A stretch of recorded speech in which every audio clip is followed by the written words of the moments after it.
한국사능력검정시험 심화 이론편 18번째 시간입니다. 자, 우리가 그 조선 전기의 정치를 이제 끝냈어요. 정치를 끝났는데 우리가 이제 정치편에서 마지막 부분에 붕당 정치가 굉장히 빠른 속도로 지나갔죠. 그래서 굉장히 불안한데 불안해하지 마세요. 우리가 조선 후기 가면 제가 한번 싹 다 훑어드리니까 그때 그러니까 좀 안심이 되나? 안심이 되셔야 되는데 그렇게 이제 훑어드릴 겁니다. 그러니까 이제 믿고 따라오시면 됩니다. 자, 이번 시간에 이제 조선 전기 경제입니다. 시험에 나오는 부분만 딱 집어서 공부해보자라는 거예요.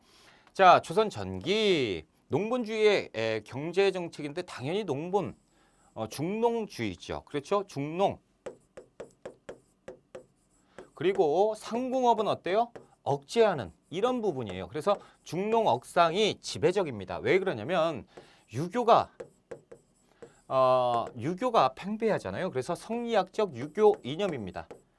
성리학적 경제관이라고 하는데 사림, 그러니까 이제 사림뿐만 아니고 신진 4대부들은 땀을 흘려서 자신들이 그 몸을 써서 땀을 흘린 만큼 결과를 받아야 된다고 생각을 하는 사람들이에요. 그래서 농업이 가장 착실하다, 성실한 사람들이 농업이 가장 중요하다라는 거예요. 이 놀고 먹으면서 대충 하면서 남의 돈을 이렇게 가로채는 사람들이 상공업, 상업이나 공업하는 사람들이다. 그래서 이건 억제해야 된다. 천시하는 풍조가 생기는데 그것이 유교적 경제관 혹은 성리학적 경제관에 의해서 중농억상이 팽배해지는 것이 조선입니다. 기본 수치 정책, 그래서 20년마다 양전 사업 실시하는데 중요하지 않고요. 양하는 토지 대장, 그렇죠? 농업 장려 정책, 그래서 여러 가지 개간을 해라 뭐 이런 거죠. 상공업 정책, 유교적 경제관 바로 나오죠. 그래서 선비, 그리고 농업, 그리고 공업, 그리고 상업 간에 직업적인 차별이 있다라는 거죠. 이게 이제 천안 순서예요. 그러니까 우리가 얘기하잖아요. 직업에 귀천이 있느냐? 없죠. 그런데 이때는 있어요. 산업공상에 의해서 직업이 귀하고 그리고 천하다라는 거죠. 놀고 먹기 좋아하는 사람들이 상공업에 종사하고 있다라는 거죠. 이것이 우리 사회를 갉아먹고 있다라는 거예요. 이렇게 얘기하는 것이 이제 유교적 경제관이다라는 거예요. 그래서 검소해야 된다. 라는 거죠. 소비하면 안 되고 아껴 쓰자. 그리고 자급자족 농업 중심의 경제로 인해서 화폐 유통은 힘들어진다라는 거죠. 그래서 조선 후기에 가면 어쩔 수 없이 화폐가 도는데 지금은 조선 정기니까. 자, 상공업 통제합니다. 억상 정책. 그래서 국가에서 통제해요. 상공업을 함부로 하면 안 되고 지정된 몇 명만 이렇게 할 수 있다라는 거야. 상공업자가 허가 없이 마음대로 영업하는 건 안 됩니다. 그래서 국가가 통제해요.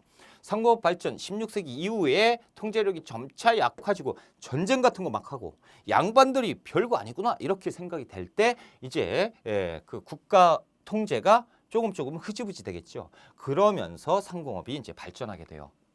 자, 일단 토지제도의 변화. 토지제도는 공무원들 월급 주는 거라고 했어요. 과전법이 있습니다. 공양왕 때. 공양왕이면 고려잖아요. 1년 전이잖아. 그러니까 일단 언제냐면 직전법, 세조 때 직전법으로 바꾸거든요. 그러니까 공양왕 때 만들었던 과전법이 세조 때까지 갑니다. 그러니까 태정태세 문단세까지, 그러니까 요때까지는 어떻게 과전법이 지배하고 있다라는 거죠. 여기에 따라서 공무원들에게 월급을 지급했다라는 거예요. 배경, 국가재정 확보와 뭐예요? 신진 4대부의 경제적 기반 마련. 이것이 과전법의 이름이라고. 자, 운영, 전직관리와 현직관리에게 관등에 따라서 경기지역 토지에 한해서 수조권을 줬습니다. 소유권을 준 게 아니고. 그래서 원칙적으로 세습은 금지되고 대신 이제 수신전과 휴량전은 지급해요. 수신전은 뭐냐면 결혼을 했는데 남편이 먼저 죽었어요. 혼자 남은 여성들 있죠. 이 여성들은 수절을 해야 된다라는 거죠. 이것이 먼저 간 남편에 대한 예의다. 그래서 수절을 하는 대가로 지급하는 토지. 그렇죠? 죽은 부인에게 수절을 조건으로 지급했던 토지고요. 그리고 휴량전은 뭐냐면 아버지가 일찍 돌아가셨어. 그래서 내가 애기예요. 그러니까 이거를 그냥 놔두면 이 애기는 굶어 죽잖아. 그러니까 이 아버지가 돌아가셨을 때 이 애기한테 너 성인 될 때까지 버텨라 라고 하면서 지급했던 땅입니다. 휴량전. 어린 자녀가 성장할 때까지 한시적으로. 그리고 공신에게 내린 땅은 세습이 예외적으로 가능했다라는 거죠. 그런데 이렇게 되다 보니까 문제가 생겨요. 뭐가 생기냐면 세조 때 정도 가면 엄청 많잖아요. 태정, 태세, 문단세 엄청나게 많은 일들이 있었습니다. 뭐가 있었냐면 왕자의 난 1, 2차 있었죠. 그러니까 공신들이 또 있죠.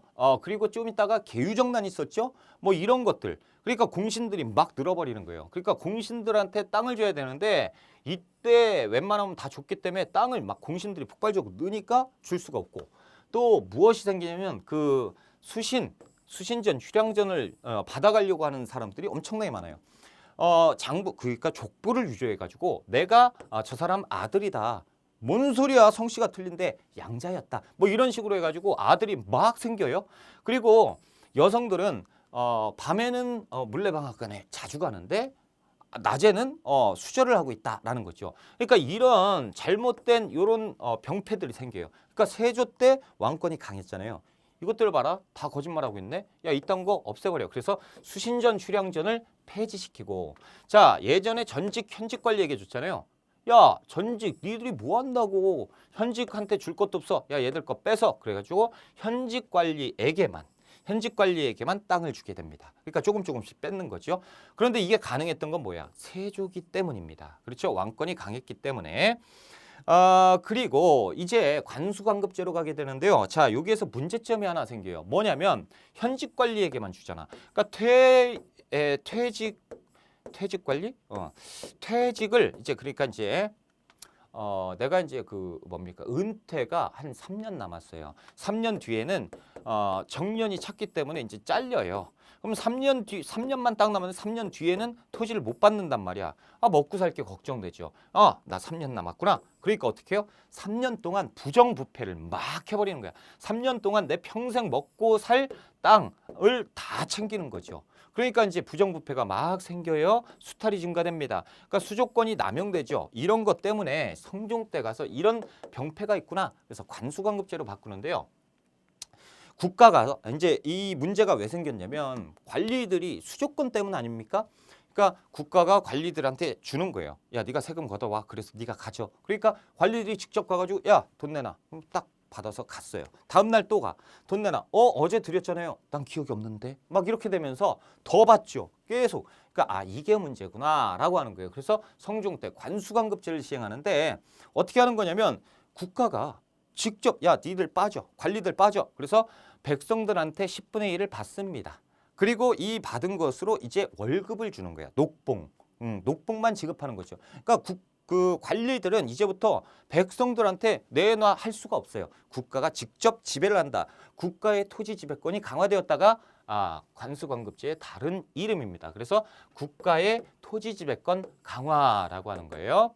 자, 하지만 이 직전법 언제 시행했다고요? 세조 때 시행한 직전법을 갖고 있었던 관리, 대대로 세습된 관리 혹은 이런 사람들이 직전법은 아직 살아있는 거야. 그러니까 명종 때 내가 분명히 이거 성종이 이렇게 해가지고 끝냈는데 아직도 뭐 이런 병폐가 있어? 야, 이거 나만 있었구나. 이거 잘라버려. 그래서 직전법을 이때 폐지합니다. 그러니까 명종 때 이제 합법적으로 관리들이 백성들을 수탈할 수 있는 뭔가가 없어지는 거예요. 이제는 수조권을 지급한다 이런 건 개념이 없어지는 세상이 온 것이 명종 때예요. 그러니까 수조권이 완전 폐지됩니다. 관리는 이제 국가에서 받는 월급만 챙겨야 돼요. 다른 거 챙기면 불법이에요. 무조건 두드려 맞는 겁니다. 관아 가서. 양반이고 뭐고 필요 없어요.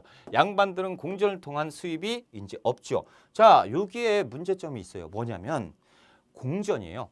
국가의 땅, 공전만 해당되는 거죠. 그러니까 사전은요. 이 사전을 어떻게 할 수 있는 게 아니잖아. 국가는 개인들이 하겠다는데 뭐 이건 냅두고 국가에 관련된 이런 공식적인 땅만 관리한 거지 사전은 냅두는 거예요. 그러다 보니까 가만히 있어봐. 내가 백성들을 수탈할 수가 없네. 이렇게 되는 거예요. 백성들한테 받을 게 없네. 그러면서 공전은 없지만 사전이 있잖아. 내 개인 소유의 땅이 있잖아. 그러면서 어떻게 하냐면 그 소작을 시킵니다. 소작. 그러니까 소작을 많이 시켜버리면 어떻게 돼요? 소작료가 얼마죠? 2분의 1이죠. 이 2분의 1을 계속 챙기는 거야. 계속. 그러니까 이들이 이 소작료를 계속 챙기려면 뭐 해야죠? 땅이 넓어져야죠. 그러니까 이제 광작이라는 개념이 생겨요. 광작.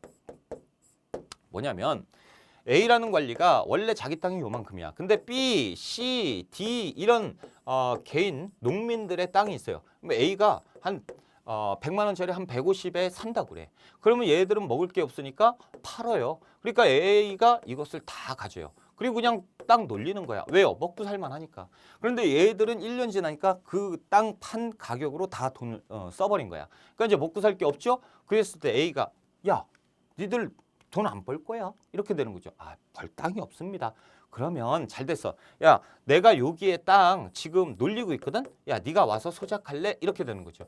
그러니까 감사합니다. 그러면서 이렇게 되는 거예요. 그러니까 결국에는 A가 이들의 땅을 뺏어서 다시 이들에게 하니까 뭐야, 예전엔 없었죠. 근데 이렇게 넓게 지잖아요. 넓게 광작, 넓은 광자에 이 그 뭡니까 경작을 짓는다라고 해서 광작인데 땅을 넓혀버리는 거야. 그러니까 B, C, D는 원래 자기 땅인데 그런 개념이 없죠. 이제 자기 땅에서 농사짓고 2분의 1을 뺏겨버리는 이런 결과가 생겨버리는 거예요. 그러니까 저쪽에 A-의 관리가 야 친구야 이런 거 나 좀 알려줘. 그래 이렇게 하는 거야. 그러니까 오케이 나도 이렇게 해야지. 그러니까 점차적으로 광작이 늘어나요. 이런 문제가 생깁니다. 아무튼 자 양반들은 공전을 통해서 수입이 원천적으로 봉쇄되니까 사유지를 늘려버립니다. 그러니까 소작인을 증가시켰고 그래서 병작 반수제 같이 짓고 그렇죠? 반을 나누는 거 병작 반수제 이거 지주 전호제 똑같은 말인데 지주는 누구예요? 땅 주인이고 전호는 소작농을 얘기합니다. 그래서 지주와 전호가 한 몸이죠. 그러니까 이렇게 이제 한 몸으로 만들어 놓고 자기는 2분의 1을 더 받는 거죠. 병작 반수제 이런 것들이 증가하고 지주 전호제가 확산되는 결과를 낳게 되는 겁니다. 자 이걸 정리한 거죠. 한번 다시 보자면 과전법 직전법이죠. 자, 세조 때 직전법을 실시했어요. 왜 실시했다고? 이런 문제 때문에. 그렇죠? 그래서 현직 관리에게만 지급했습니다. 그렇죠? 자, 여기에서 우리가 구분할 수 있는 건 뭐냐면 사료에서 엄청 막 복잡하게 나와요. 팍 해가지고 막 나와. 막 모르겠어요. 현직 관리가 어쩌고 저쩌고 막 나오는데 모르겠어. 그런데 고맙게도 수신전 휴량전 이런 단어가 나왔어요. 그러면 이제 정신 바짝 차리고 이 앞뒤 문장을 찾아봐야 돼. 수신전 휴량전을 지급했다라고 하면 뭐예요? 과전법. 시기는 언제야? 고려말 곤양왕 때고 만약에 이것이 병폐가 생겨서 이거를 폐지했다라는 단어가 나오면 언제예요? 세조 때. 세조의 정치편에서 우리가 공부했던 거 1, 2, 3, 4, 5가 쫙 나옵니다. 이거예요. 그래서 요 키포인트는 뭐냐면 수신전 휴량전만 보면 돼요. 이 지급했느냐 폐지했느냐. 경국대전도 마찬가지잖아요. 경국대전 편찬하기 시작했다 누구예요? 세조 때고 완성 반포했다 누구 때요? 성종 때요. 그걸로 구분하는 겁니다. 자 아무튼 세조 때 현직 관리에게만 지급 빡 해버린 거죠. 그렇죠? 퇴역 관리 시끄러 니들 하지 마. 왜? 왕권이 그만큼 강했으니까 가능했다라는 거예요. 그러다가 관수관급제를 시행하는 이유는 뭐예요? 얘들이 계속 수탈을 하니까 수조권의 문제구나. 그래서 국가가 관이 그렇죠? 직접 농민에게 징수를 받죠. 그리고 관리에게 지급하죠. 이른바 관수 관급제가 여기서 나와요. 그러니까 관수 관급제 하면 뭐다? 토지 지배권 강화죠. 국가의 토지 지배권 강화가 관수 관급제의 다른 이름. 과전법의 다른 이름이 뭐라고요? 신진사대부의 경제적 기반 마련. 그렇죠? 그리고 남아 있었던 직전법을 폐지했다라는 거죠. 이제부터 수조권 같은 단어를 쓰면 돼요? 안 돼요? 안 됩니다. 이제 이런 것들은 공전으로 할 수가 없다라는 거죠. 그러니까 사전을 늘려버리는 양반 지주 전호들이다라는 거죠. 그래서 병작 반수제 증가, 지주전호제 강화라고 하면 직전법 폐지의 다른 이름이다라는 거예요. 국가의 토지 소유권, 국가의 토지 지배권 강화는 뭐예요? 관수관급제 분명히 기억하셔야 됩니다. 자 이제 세금 걷는 법을 찾아봅시다.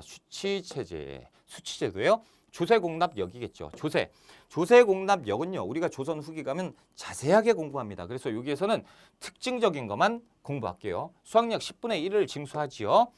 그래서 전분육등법, 연분구등법, 세종 때 공법을 공부했었고 1결당 최고 20도에서 최하 4도까지 부과했어요. 그래서 상상년 하하년, 상상년 우리가 구분을 했었고 전분육등법은 절대 안 나옵니다. 이거는 막 미적분 들어가기 때문에 토지 비옥도에 대한 내용은 안 나오고 연분구등법. 그래서 사료에서 이런 문제는 안 나오는데 해는 상중년이었다.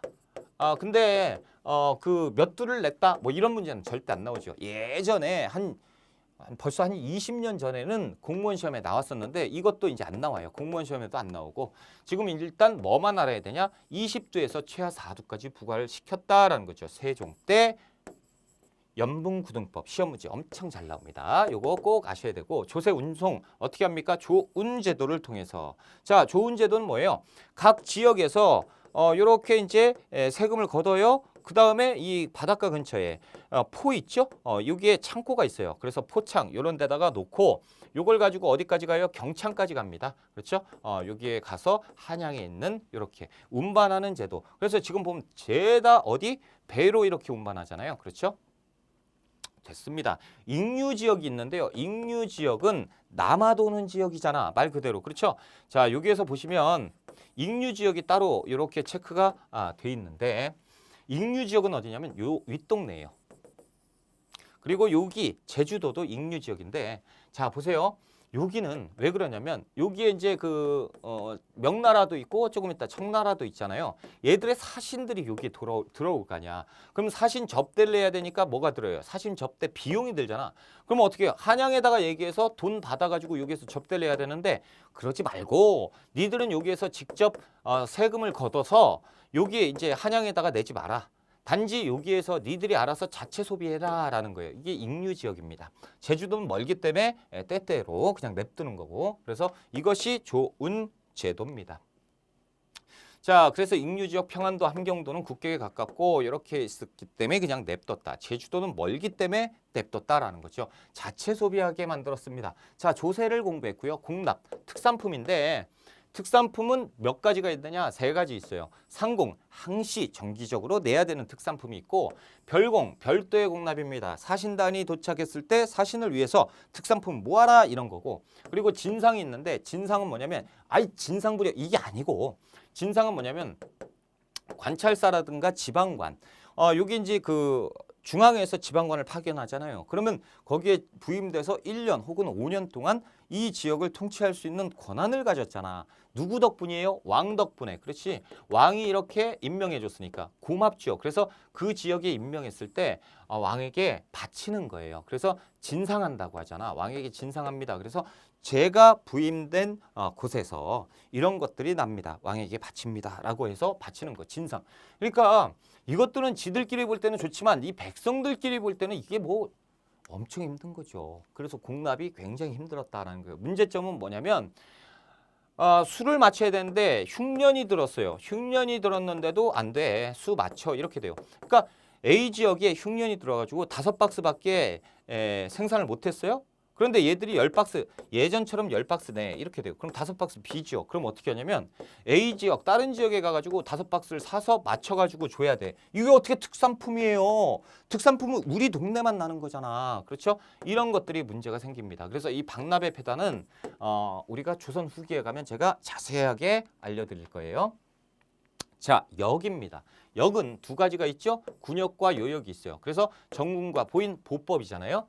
이렇게 됐고 요역은 뭐 가오를 기준으로 노동력을 동원했다 뭐 이렇게 하는데 그냥 수시로 계속 동원했다라고 보시면 됩니다. 그래서 군대 보냈지 노동력도 제공해야지 이렇게 됐던 것이 백성들의 힘든 생활이었고 면역도 있었어요. 양반, 서리, 향리 이런 사람들은 면제 군대 안 갔어요. 그리고 성균관 유생 면제. 그런데 이게 되게 웃기는 게 뭐냐면 성균관 유생들 있죠. 공부를 잘 안 해서 이 낙제점을 받잖아요. 그럼 군대 갑니다. 그러니까 공부 열심히 해야 돼. 그래서 면역 특권은 있었다라는 거죠.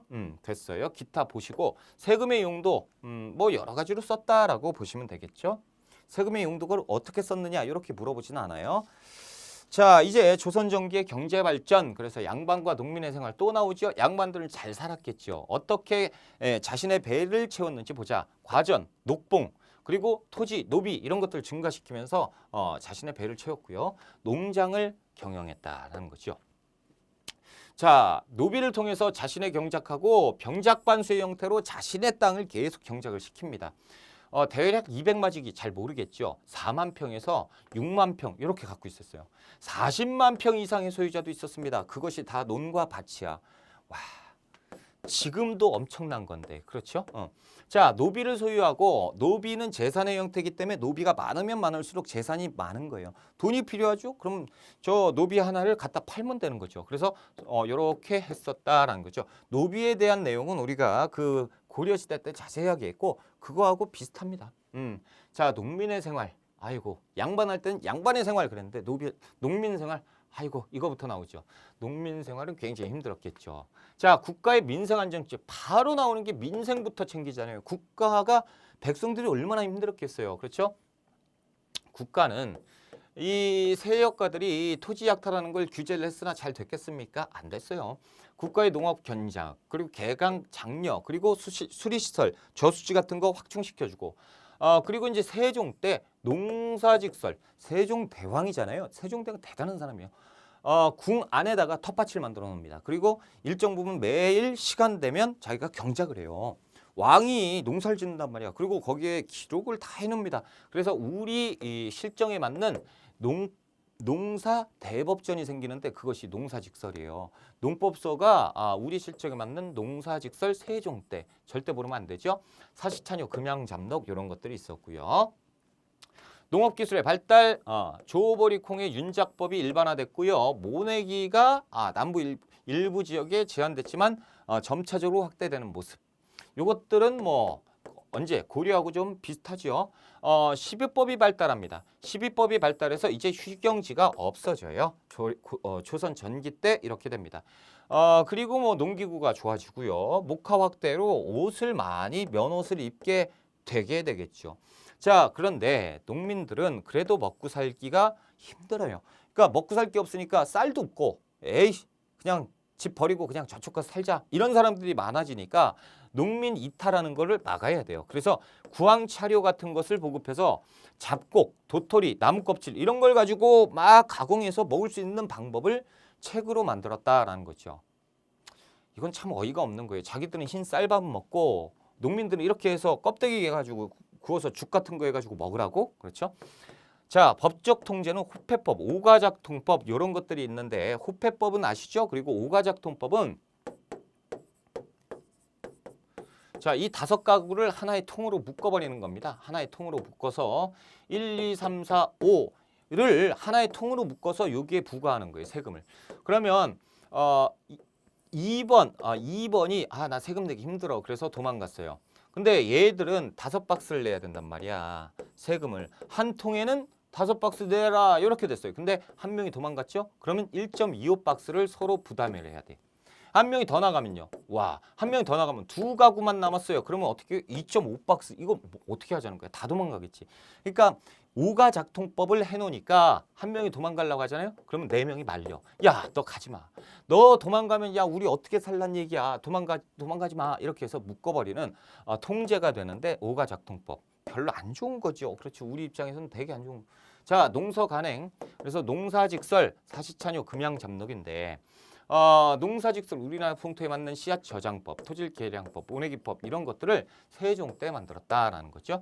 그리고 사시찬요 세조 때 만들었다라는 거죠. 금양잡록 성종 때 만들었다라는 건데 금양이라는 지역이 지금 경기도 시흥 지역이에요. 그래서 시흥 지역.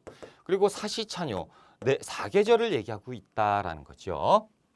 그래서 시기를 물어보는 문제. 농사직설은 모르면 이건 진짜 중학교도 안 나온 것이고 그렇죠? 세종 때 농사직설 알죠? 아실 거고 세조 때 사시찬요, 성종 때 금양장록은 시간 되시는 분들은 항상 기억하고 3급 준비하신다 그러면 여기만 기억하시면 됩니다.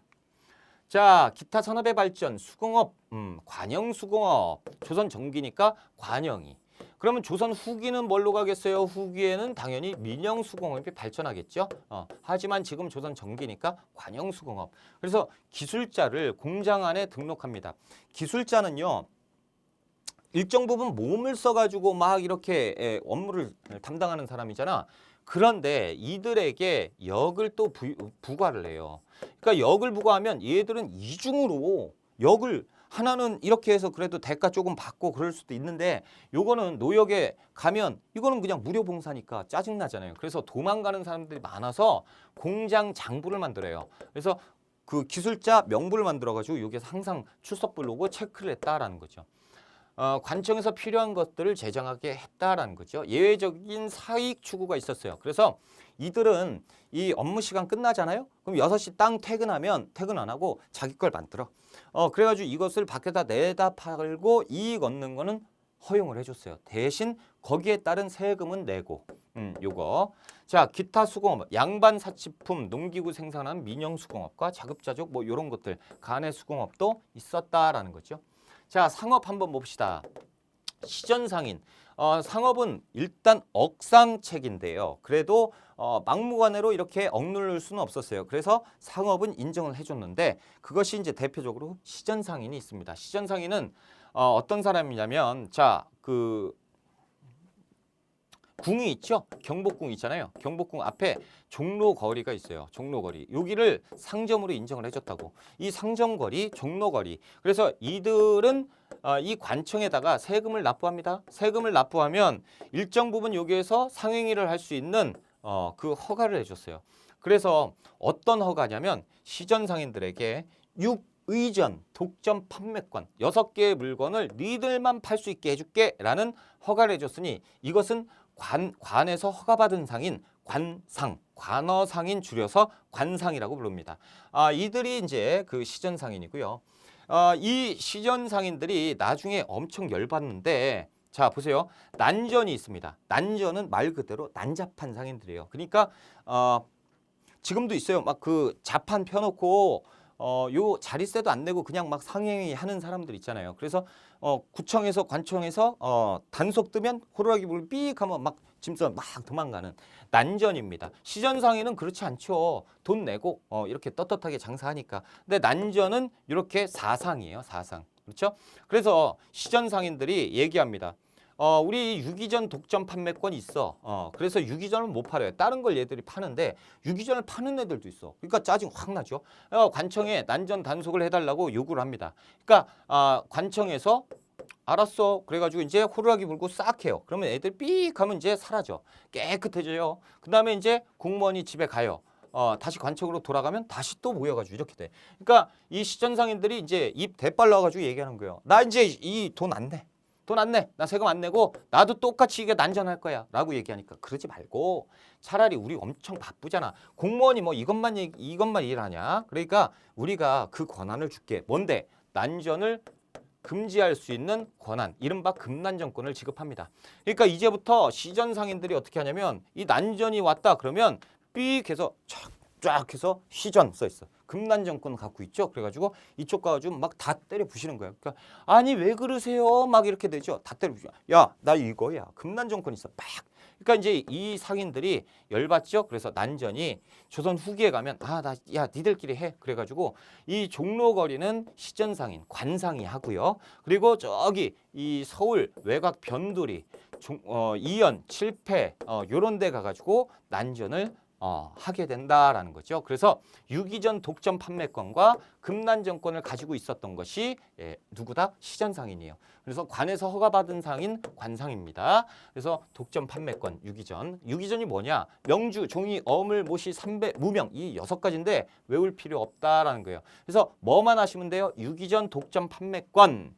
그리고 또 무엇을 가지고 있었다? 금난전권. 어차피 안 적어놔도 돼요. 조선 후기에 가면 자세하게 또 나옵니다. 그래서 이들이 관에서 허가받은 상인, 관상이다라는 거죠. 자, 그리고 경시서도 있었고요. 상행위가 불법적으로 했을 때 관리감독 할 수 있는 곳. 자, 15세기 후반부터 시장은 만들어지는데요. 초반에는 억상 정책이니까 마음대로 잘 안 돼. 근데 18세기 이후에 가면요. 조선에 그냥 8,000개 막 꽉 해가지고 시장이 엄청나게 번성합니다. 그건 이제 조선 후기 가면 우리가 공부할 거예요. 그래서 보부상이 판매와 유통을 담당했는데 이 보부상은 뭐죠? 보상과 부상의 합성어예요. 보상, 보따리 장사, 부상, 이 등짐 장수. 그래서 보통은 등 지고 보따리 들고 이렇게 다니면서 전국을 떠돌아다니면서 장사를 하는 사람들인데 이렇게 하니까 우리가 사상 같죠? 아니에요. 이 사람들도 관청에 허가받은 관상입니다. 이거 착각하시는 분들 많은데 보부상도 관상이에요. 자, 화폐, 저화, 그리고 조선통보, 세종. 이때는 좀 아셔야겠죠? 세종 때 조선통보 이런 것들 찍어냈지만 아직 역부족이에요. 그래서 유통은 되지 않고요. 자, 대외무역입니다. 그래서 명나라와 그 무역이 제일 많았겠죠. 번성했겠죠. 그리고 여진의 무역소, 뭐 이건 우리가 예전에 공부했던 것 같아요. 일본의 외관이라는 일종의 그 무역할 수 있는 장소, 그러니까 시장을 만들어준다라는 거죠. 그래서 대신 엄격하게 통제합니다. 요런 일들이 있었고 조선 후기에 가면 통제 자체가 안 돼요. 그냥 막 여기저기 막 생겨버리는 것이 시장이에요. 자, 우리가 사회편으로 들어갈게요. 페이지가 넘어가지요. 사회편입니다. 자, 근세사회. 우리가 신분제를 공부를 안 할 수가 없겠죠. 신분제.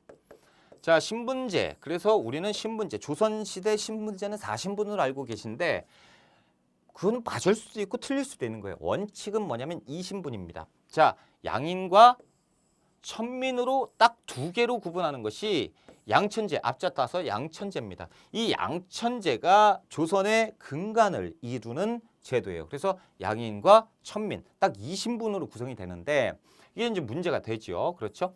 자, 아무튼 15세기에는 양천제도 법제상 경국대전에 딱 양천제다라고 못 박아 있어요. 그런데 실제로는 이게 안 돼요.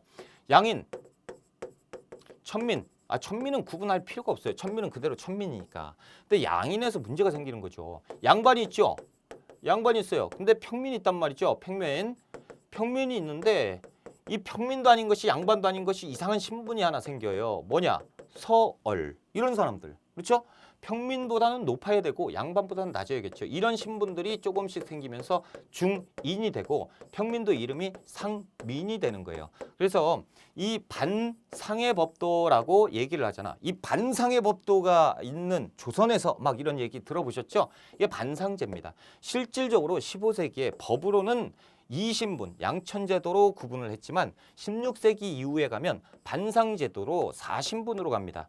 그러니까 반상제 4신분이지만 법적으로는 어떻다? 이때 16세기 이후에 반상제도로 지배적으로 반상제도로 운영이 되는 조선이지만 법적으로는 이때도 2신분이에요. 양천제. 그러니까 법은 양천제지만 실제로는 반상제도로 운영이 된다라는 거예요. 됐습니다. 표로 한번 정리를 해볼게요. 자, 보세요. 법으로는 양천제입니다. 그래서 양인과 천민. 그래서 2신분으로 구분이 되죠. 양반, 과거 응시, 조세, 구격 의무가 있는 사람들 양인입니다. 천민은 비자유민으로 천역에 종사하는 사람들이 이 천민인데 이 양반 15세기 양반과 16세기 양반은 틀려요. 자, 일단 16세기로 가니까 이 양인이 분화되죠. 그래서 양반과 상민 그리고 천민은 그대로 가고 이때 이제 이상한 신분, 중인 신분이 생겨납니다. 그래서 이때 양반과 이때 양반은 구분을 하셔야 돼요. 15세기 때 양반은요. 성취 신분이에요. 그러니까 과거에 응시해서 과거에 합격한 문무 관리 그 자체만 양반입니다. 그러니까 이 양반들만 생겨나는 게 이 문부 양반 딱 양반이에요. 그러니까 만약에 이 문반 관리인데요. 평민하고 결혼을 했어요. 평민 아내가 있다라는 거예요. 이 평민 아내는 이 부인은 신분이 어떻게 될까요? 결혼했으니까 양반 아닐까요? 아니에요. 평민 아내는 그대로 평민입니다. 이게 15세기 때예요. 그러니까 문제가 생겨요. 왜냐하면 자, 이 사람은 이제 평민이잖아요. 근데 예전에 친구들이 평민일 거 아닙니까? 그렇죠? 평민의 여성들은 평민의 남성과 결혼을 했어요. 그럼 얘들은 그냥 평민이에요. 근데 양반과 결혼한 평민, 이 사람은 신분이 그대로이기 때문에 얘들하고 놀다가 다툼이 생겨. 그러면 얘들 둘이서 2대1로 막 하면서 욕하고 막 그러니까 막 펑펑 울고 있겠죠. 그러니까 집에 오니까 아이 마누라 왜 그래? 그러니까 아이 왜 이랬어요. 그럼 이것들이 지금 그러면서 양반이 가가지고 혼내주겠죠. 이것도 하루 이틀이지. 이게 매일 된다고 생각해봐. 얼마나 짜증나. 그러니까 자연스럽게 16세기에 가면 양반은 그냥 야 문무 반 원래 성취 신분 문반 무반 양반이 있는데 가족도 같이 가자.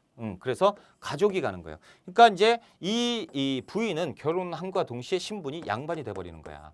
자, 이렇게 되니까 이제 신분 상하 구분이 딱 생겨버리죠. 자, 가족 그리고 가문. 그러니까 우리 사촌 동생이 양반이야, 나도 양반이야 이렇게 되고 가문. 그러니까 이제 저쪽 우리의 팔촌 가족이잖아요. 팔촌 뭐 아저씨가 이렇게 됐으니까 우리도 이렇게 돼.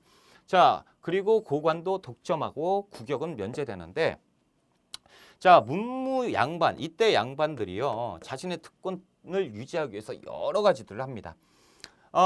그런데 여기에서 이제 문제가 되는 게 뭐냐면 점차적으로 남성 중심의 사회로 가는 여기 구조화가 여기에서 나타나요. 봐보실까요? 자, 이 보통 과거 시험 있죠. 과거 시험에 고급 관리로 이렇게 승차되는 사람들은 대부분 누구죠? 남성이에요. 남성.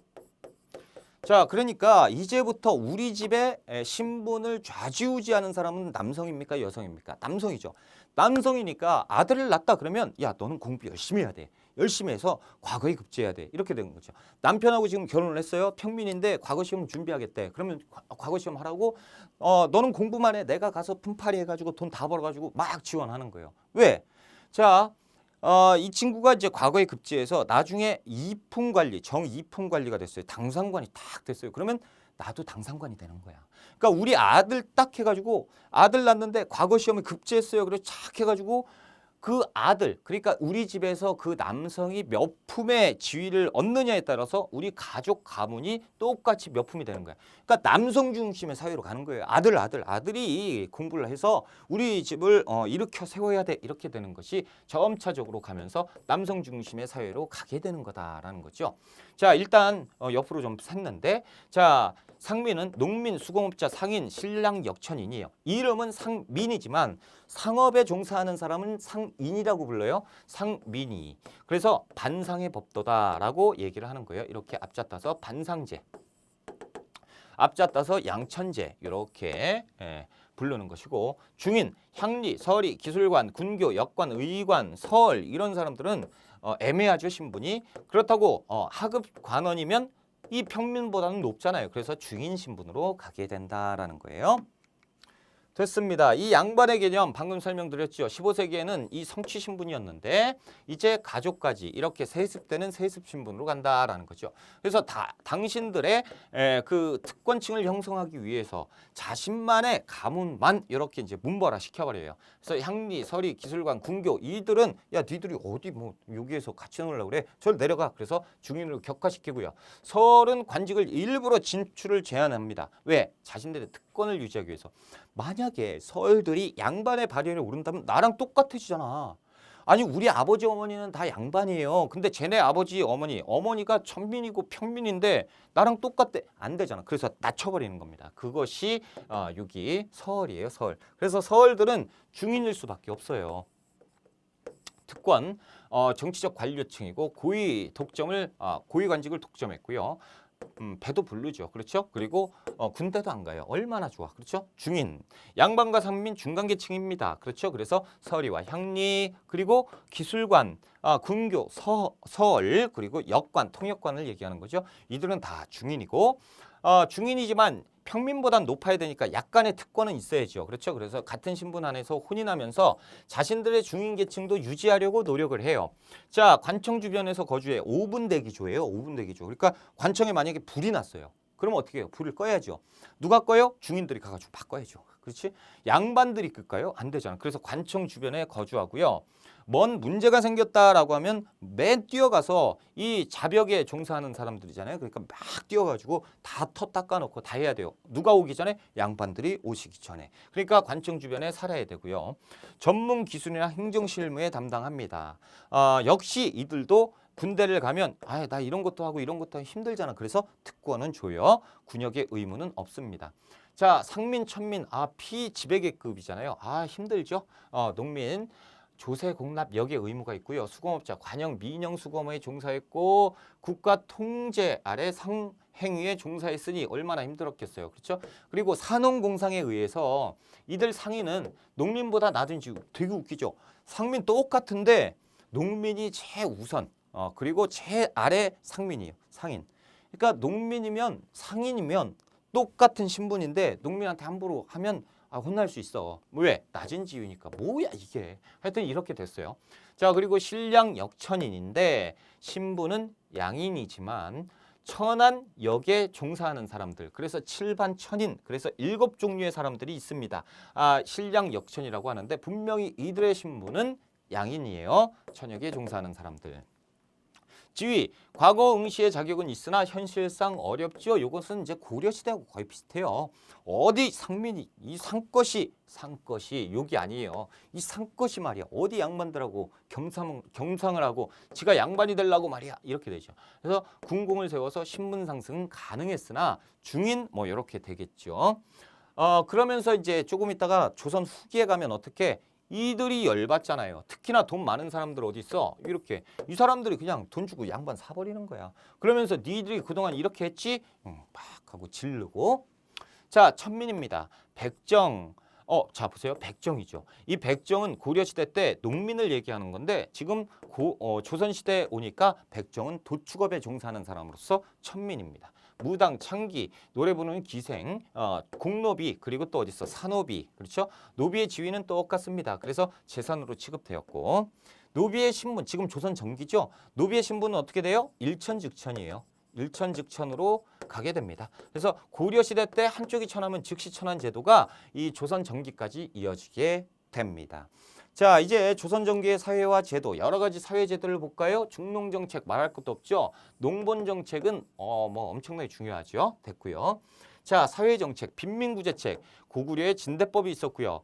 고려의 흑창 누구예요? 태조, 왕건, 그리고 성종 때 의창으로 바꿨죠. 이것이 그대로 옵니다. 자, 그리고 상평창은 이렇게 됐는데 좀 이상해요. 상평창은 분명히 뭐라고 얘기했죠? 물가조절기구예요. 아닌가요? 맞아요. 자, 물가조절기구인데요. 조선시대 환국제잖아. 환국제 이렇게 곡식 빌려주는 거. 근데 의창으로 이렇게 운영하다가요. 의창이 무이자화국으로 하다 보니까 어느 시점 되니까 의창의 곡식이 다 없어져 버린 거야. 그러니까 이제 우리 조선에 그 공적 자금을 어떻게 돌릴 수 있는 데가 없을까? 그랬더니 상평창이 있는 거야. 그래서 상평창이 일시적으로 잠깐 의창의 일을 대신한 적이 있습니다. 그래서 이자를 받고 10분의 1 정도의 이자를 받고 이렇게 빌려주긴 했었는데 잠깐 그랬어요. 그리고 사창제는 요것은 이제 우리가 그 조선 후기 조선 말 근대사 가면 흥선대원군 때 제가 자세하게 해드릴게요. 그냥 이런 게 있었다. 지금은 이제 공부하지 마세요. 아예 공부를 안 하는 게 좋을 것 같다라는 거예요. 그런데 이때 실시를 했으니까 제가 그냥 넣어놓은 거지 시험엔 안 나와요. 그냥 일단 요 빼고 공부하자라는 거예요. 그렇게 하세요. 자, 의료시설 중앙 지방입니다. 그래서 해민서, 동서대비원 병원이고 해민서, 해민국 그렇죠? 약국, 해민서, 해민국 약국이에요. 그래서 동서대비원, 해민서, 고려에는 해민국, 그리고 조선에는 해민서, 해민국 같이 불렀어요. 자, 재생원, 동서활인서 이렇게 이제 됐습니다. 그래서 동서대비원 병원 약국이었다. 요 정도만 아시면 되고요. 이제 단어만 나오지 그거에 대한 뭐 어쩌고 저쩌고 깊이 있는 내용은 시험 문제 출제되지 않습니다. 자, 법을 볼까요? 역시 조선도요. 오형벌입니다. 태장도유사예요. 태장도유사. 하지만 틀린 것이 있어요. 고려에는 고려의 자치적인 고려 대법전이 없었지만 조선에는 경국대전이란 조선의 근간을 이루는 대법전이 있었습니다. 그래서 경국대전 세조 때부터 성종 때다. 이제 귀가 따갑죠? 엄청나게 공부했고. 근데 경국대전이 아무리 큰 법전이라고 할지언정 빠진 내용들이 있죠. 그러면 명나라의 법을 차용해서 썼습니다. 대명률. 그리고 방역제, 강상제. 강상제는 뭐냐면 이 하급관원이 고급관원한테 덤빈 거예요. 하극상. 이럴 때는 이 엄청나게 중죄예요. 그래서 왜? 유교의 이념이 있었던 나라잖아요. 그런데 반역, 강상제 이런 거 연좌제로 적용해 버렸습니다. 자, 관습법에 의해서 지방관이 처리하는 것은 조선이나 고려나 뭐 차이가 별로 없었고, 자, 초기에는 노비 관련 소송이 많았는데요. 16세기 정도 가면 누가 집권하죠? 15세기에는 훈구가 집권하잖아요. 자, 16세기에 가면 사림이 집권합니다. 사림이 집권하니까 유교, 충효예, 충과 예, 그리고 효 이런 것들 중시하다 보니까 우리 아버지 돌아가셨을 때 묘자리가 좋은 것을 써야 돼요. 그것이 산속문제예요. 산속문제. 그렇죠? 그리고 상속, 종법이 적용되는데 이 종법은 뭐냐면 적장자, 적자와 그리고 서자 뭐 이런 사람들 있죠. 적자가 아닌 사람과 이 구분을 하고 그리고 적자임에도 불구하고 장자가 또 틀려요. 이런 이 순위를 매겨는 그것 가지고 이 그 가게가 돌아가요. 집이 돌아간단 말이죠. 이것이 종법인데 상속에는 이 종법이 적용되었습니다. 자, 사법기관 재판을 하는 법원이 어디가 있었느냐? 사헌부가 있었고 의금부가 있었어요. 이 형조가 있었고 한성부에서도 재판을 했습니다. 그 장례원이라고 있는데 장례원은 노비 소송을 하는 곳이었다라는 거지요. 자, 지방의 관찰사, 수령이 각각 관할구역에서 재판을 했고요. 불복수단도 있었습니다. 잘못됐잖아? 그러면 상부관청, 이게 지금도 있어요? 상소잖아. 그렇죠? 그래서 다른 관청에 소속 제기하는 것도 됐고요. 신문구를 활용했는데 못 쳤다니까요. 못 쳤어. 됐습니다. 자, 이제 향촌사회의 조직과 운영입니다. 예전에 한번 설명을 드린 적이 있는 것 같은데요. 향과 촌 합성어지요. 그래서 향촌이라고 부르고 경제소가 혁파됐을 때 유양소의 이름이 향소, 향청으로 이름이 바뀌었다라는 거 우리가 공부 다 했죠. 됐습니다. 자, 촌락에 대해서 농민생활 및 향촌 구성의 기본 단위고 정부 지배 초기에는 면리제로 시행을 했다가 바꿔야겠어. 그래서 오가작통제로 바꿉니다. 그래서 경국대전에 이렇게 이제 오가작통제는 제가 설명드렸죠. 1, 2, 3, 4, 5에 여기에 이제 그 부과를 하는 거예요. 하나의 통으로 묶어서. 그런데 이제 도망갔다 그러면 나머지 사람들이 이것을 다 메꿔야 되니까 서로 도망 못 가게 이렇게 하는 기능을 가졌다라는 거죠. 오가작통제. 자, 촌락이 분화합니다. 반촌이 생겼고요. 민촌이 생겼어요. 자, 여기에서 느낌이 오죠? 반촌. 양반들이 그 사는 곳. 양반들의 마을이 반촌이고요. 그리고 민촌은 평민들이 사는 마을입니다. 그렇죠? 그래서 동성, 친족, 처족, 외족 이렇게 해서 그 마을 사람들, 양반끼리 모여서 살았다라는 거죠. 근데 18세기 이후에는 동선촌락으로 발전을 합니다. 이건 그때 가서 또 말씀을 드리고요. 농민조직, 두레, 그리고 이제 향도 뭐 이렇게 있었는데 그때 이 정도는 그냥 한번 알아봐 두시는 편이 좋을 것 같다라는 거죠. 자, 이제 향약과 유교 윤리의 보급인데 우리 향약 공부했죠. 향약은 뭡니까? 향촌의 자치규약. 어디에서 만들어요? 유향소에서 만듭니다. 자, 정통적인 공동 조직으로 미풍양속을 계승하는 거. 삼강오륜 중심으로 되어 있었는데 중종 때 조광조가 처음 시행하죠. 자, 향약의 4대 덕목이 이거예요. 덕업상권이다라고 하는 거죠. 덕이 있는 거, 좋은 일은 서로 권하자라는 거고 과실상규. 과실이 있을 때는 서로 그것을 상계하자라는 거예요. 나누자라는 거예요. 예속 잘못한 거는 나누자라는 거예요. 예속상교라는 거죠. 예절은 서로 지켜야 된다라는 거예요. 예절을 강조했었고 환난상휴일이라고 됐죠. 그 어려운 일이 닥쳤을 땐 서로 도와주자라는 거. 이것이 이제 향약의 4대 덕목입니다. 그래서 이 내용이 이렇게 해가지고 뭐 게시판 같은 걸로 이렇게 이제 시험 문제가 나와서 와 이런 게 있대라고 하고 사람들이 얘기를 합니다. 이건 뭐에 대해서 풀어라? 향약에 대해서 풀어라라는 얘기입니다. 자, 그래서 이제 향약은 우리가 봤고요. 운영, 학교, 서원, 유양소 등에서 운영을 했고요. 유력한 양반이 향약 간부, 약정은 향약 간부입니다. 요렇게 약정이 출제가 된다면 향약 간부 뭐 이렇게 이제 아시면 되고요. 기능, 조선 사회의 풍속을 교화했고요. 향촌 사회의 질서 유지, 치안을 담당했고 우리가 정치편에서 설명을 다 했던 겁니다. 사림들이 농민 통제를 하고요. 그리고 사림들이 이것들을 만들잖아요. 사림들이 약을 만들기 때문에 농민을 지배하기가 딱 좋죠. 농민들이 잘못하잖아? 그럼 사림들이 뭐 만들어요? 향약을 고쳐요. 그럼 농민을 힘들게 한단 말이야. 그러니까 사회적으로 그 지역에 어느 정도 그 위세를 부릴 수 있는 것이 이 향약 덕분이다라는 거죠. 단 부작용도 있어요. 얘들이 유양소에서 말이죠. 그 향약을 고쳐버리면 어떻게 해요? 수탈할 수가 있다라는 거죠. 이 향약 간부들이 마음대로 할 수 있는 부작용은 있었다라는 거죠. 자, 서원입니다. 서원. 서원이라고 하니까 공부할 수 있는 곳이죠. 자, 보세요. 서원. 주요 건물 배치도 하는데 이 서원은 지금 서원이라고 하면 어디 있을까? 이렇게 이제 공부하는 거예요. 그래서 이 사당이 있고요. 여기는 이제 그 제를 올리는 곳이죠. 그리고 뭐 위패를 모셔가지고 제를 올리는 곳. 그리고 강당 공부하는 곳이죠. 동제서재가 있고. 그래서 이렇게 크게 만든 것이 서원입니다. 공부하는 곳이죠. 학교예요, 학교. 자, 최초의 서원은 중요해요. 풍기궁수 주세붕이 세운 백운동 서원입니다. 백운동 서원이 최초의 우리나라 서원인데 누가 세웠어? 군수가. 그래서 이 왕이 이걸 가지고 그 사액받아야겠다라고 해서 왕의 중종에게 건의를 합니다. 그래서 소수서원으로 사액받는데 이게 도대체 뭔 얘기인지 모르겠죠. 자, 사액서원이라는 것을 한번 공부해 볼게요. 자, 이게 서원이 있어요. 서원. 서원은 공부를 하는 곳이잖아요. 그래서 선현의 제사와 그리고 후학을 양성하는 곳인데 이거를 사액을 받는다라는 거예요. 사액.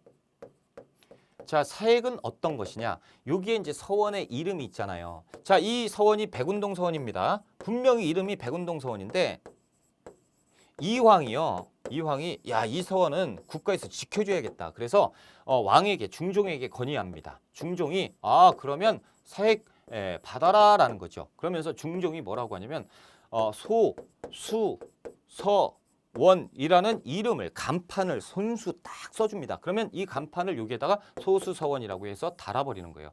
그러면 이게 이제 사액을 받는다라는 건데 이것을 달아버리면 엄청 무서운 거죠. 자, 여기에 이제 토지 그리고 노비 그리고 뭐 여러 가지 면세 혜택 그리고 뭐 돈이 필요할 때 돈을 막 적극적으로 지원해 주는데 그러니까 이제 다시 얘기하자면 정리를 하자면 주세붕이 세운 백운동 서원이 서원의 최초이며 그리고 이왕의 건의로 소수 서원으로 사액받았다가 무슨 얘기인지 아시겠죠? 자, 이게 보면 이제 안 그래도 서원 자체가 양반들이 공부하는데요. 자, 농민들이 이렇게 막 함부로 지나가다가 소리 부르고 술 마시고 술 추정했다. 그러면 여기에서 유생들이 나오죠. 막 이렇게 안 그래도 무서운데 이제는 사액받았어. 그럼 뒤에 누가 있어요? 왕이 있습니다. 그러니까 요거는 이제 술 마시고 막 떠들다가도 정신 바짝 차리고 이렇게 돌아다녀야 돼요. 안 그러면 문 딱 열리면 큰일 나는 거예요. 이게 어디 우리 뒤에는 왕이 있는데 막 그러면서 엄청 세지는 거죠. 이게 사액서원이에요. 다시 한번 읽어볼까? 최초의 서원. 풍기궁수 주세붕이 세운 백운동 서원이 처음인데 이왕의 건의로 중종에게 사액받았어요. 뭐라고? 소수서원으로. 그렇죠? 이제 이해가 되실 겁니다. 토지, 노비, 면세특권 이런 것들을 받았던 것이 사액서원이에요. 자, 역할 향촌교화입니다. 유생들이 한 자리에 모여서 학문을 닦고 연구를 냈고요. 자, 향음주례 같은 것들이 나오면 이게 뭔지는 모르셔도 돼요. 그런데 향음주례 같은 게 나오면 서원이구나라고 알아두시면 됩니다. 이거는 이제 지역에서 덕망이 높은 선비들을 모셔놓고 같이 술을 마시면서 이것저것 덕담을 나누는 것 이런 것들이 이제 향음주례인데 어진이를 존중하고 노인을 봉양하는 의미다라는 거예요.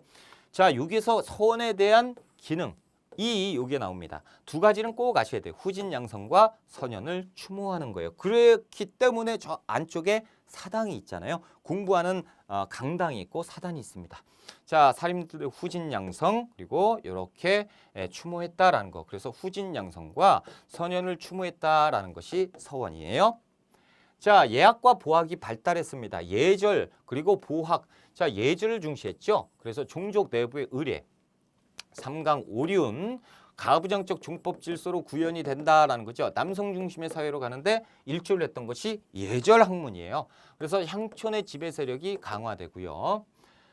그러니까 이제 양반들은 이거 촌것들이 말이야 이런 예절도 모르고 막 이렇게 이제 하니까 지배력을 더욱더 공고히 할 수 있고요. 나중에 이것이 확대돼서 어디까지 가냐면 이 예절도 모르는 것들 서인과 남인끼리 싸웁니다. 그러면서 현종 때 두 차례 예속 논쟁이 벌어지잖아요. 이게 이제 예학이 발달하면서 정치까지 가게 되는 거예요. 자, 이제 족보에 대한 학문입니다. 보학은 족자가 빠진 거예요. 족보.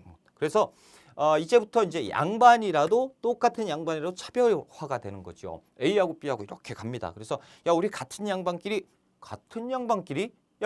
우리 할아버지 멧돼지 할아버지는 정2품 관리였고 멧돼지 할아버지는 정1품 관리였고 그 위에 멧돼지 할아버지는 정1품 관리인데 니네 할아버지 최고 높은 관직 얘기해봐. 우리 할아버지는 종 이품이 최고야. 어디 똑같다고 이놈이 이렇게 되는 거예요. 그러니까 이제부터는 줄줄줄줄 외우고 다녀요. 집안의 그 조상들, 우리 조상들을 줄줄줄 외웁니다. 그래서 종족의 내력을 기록하고 암기합니다. 그래서 그들의 문벌 제도를 강화시키려고 하는 거죠. 이게 역할이 뭐가 있느냐? 신분적 우위를 확보하고요. 그리고 결혼 상대자를 구분하는 거예요. 그래서 어디 천한 것들하고 같이 야 급이 안 맞으니까 쟤들하고 놀지 마 이렇게 되면서 혼인 상대자도 이렇게 구분합니다. 점차적으로 족보니까 남성 중심의 사회로 가죠. 이 둘 다 가부장적 그리고 가부장적 이렇게 가는 거예요. 남자가 족보에는 남자가 들어가요. 그러니까 남자의 신분이 들어가니까 남자가 먼저 가야 돼. 여성은 에이 야 남성부터 이렇게. 그래서 점차적으로 예학과 보학이 발달하면서 남성 중심의 사회로 가게 되고요. 이들 두 개 다 역시 뭡니까? 이 양반들끼리도 자신의 위치를 우위에 점하려고 하는 그렇죠? 그런 것들 상하관계를 중시하는 성리학 중심의 신분제 사회 질서를 유지하는데 예학과 보학이 한몫을 했다라는 거지요. 자 이렇게 해서 우리가 경제와 사회편을 마무리를 짓습니다. 우리가 조금 쉬었다가 조선전기의 운화편 들어갈게요. 쉬었다 갑시다.